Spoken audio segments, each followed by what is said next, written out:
membahas mata kuliah keuangan berkelanjutan terkait tentang tahapan keuangan berkelanjutan hingga hari ini. Nah, bagaimana keuangan bisa mensupport pembangunan berkelanjutan, kita akan bahas di video ini, jadi saksikan hingga akhir. Oke, terima kasih, selamat menyaksikan.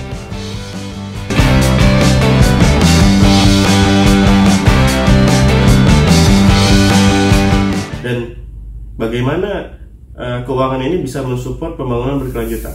Nah, pada tingkat ekonomi, pengembalian finansial dan trade-off risiko itu dioptimalkan. Orientasi keuangan ini mendukung gagasan maksimalisasi keuntungan oleh organisasi dan pertumbuhan ekonomi negara.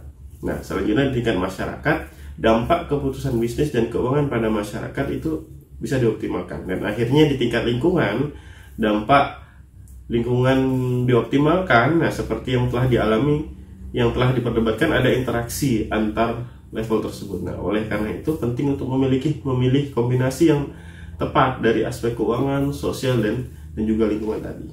Jadi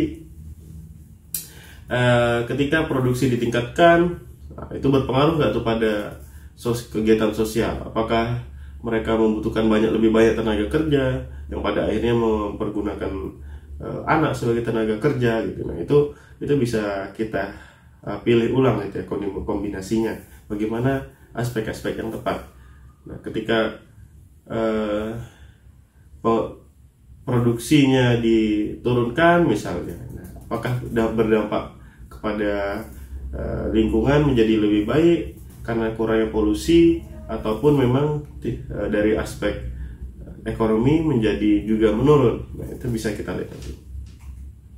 Selanjutnya di gambar 1.5 ini terkait bagaimana memanage sustainable development, itu Schumacher 2017 sudah menggambarkan. Yang pertama ada tingkat ekonomi, ada lingkaran ekonomi yang di paling atas itu memikirkan financial return dan risk.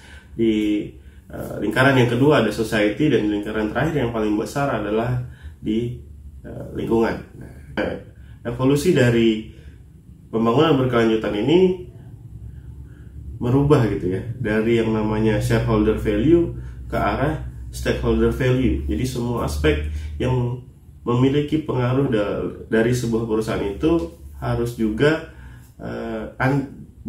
memiliki andil gitu. Baik dari sisi mulai dari supplier, distribusi, produksi, bahkan pemilik perusahaan hingga customer itu juga harus memiliki kontribusi untuk memenuhi sustainable business practice mereka. Nah, jadi ada 3 dasar tadi, triple bottom line. Yang pertama people, planet, dan profit. Nah, yang terakhir di tabel 1.3 ini ada framework dari sustainable finance. Yang pertama tipologinya adalah finance as usual. Nah, value created-nya itu shareholder value. Kemudian ranking of factors-nya itu financial. Nah, optimalisasinya apa? Mereka masih mengoptimalisasi keuntungan. Nah, horizonnya seperti apa ya? Jangka pendek.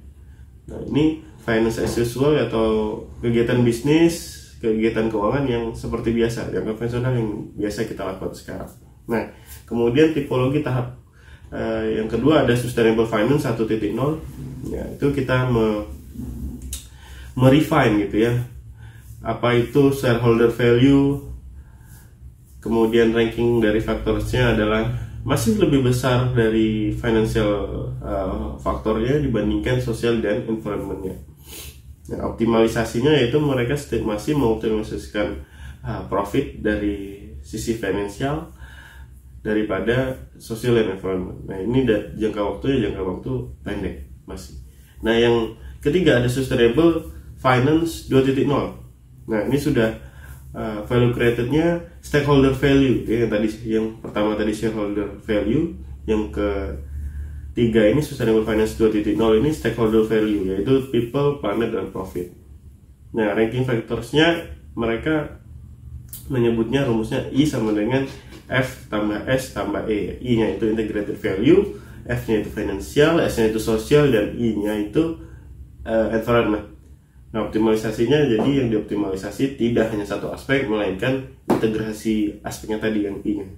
Nah, horizonnya dia medium term, jangka menengah. Nah, yang terakhir sustainable finance 3.0, yaitu value created-nya common good value. Ranking faktornya mereka lebih memikirkan dampak sosial dan lingkungan lebih besar daripada finansial. Nah, yang dioptimalisasikannya adalah sosial dan juga environment tadi. Jangka panjang, jangka waktunya yaitu jangka panjang. Nah, kita sudah posisi di yang mana nih? Apakah sustainable finance 1.0, sustainable finance 2.0, atau sustainable finance 3.0, atau bahkan masih finance as usual. Nah, saya rasa Indonesia ini sudah jauh lebih berkembang gitu ya. Kita mungkin sudah sampai di yang sustainable finance 2.0, karena OJK sendiri sudah membuat kerangka keuangan berkelanjutan yang sudah disusun dari jangka pendek, jangka menengah sampai jangka panjang. Nah, tinggal bagaimana implementasinya aja di dunia nyata. Oke, terima kasih teman-teman atas waktunya telah menyaksikan kelas pada hari ini. Semoga bermanfaat bagi kita semua. Bila taufiq wal hidayah. Assalamualaikum warahmatullahi wabarakatuh.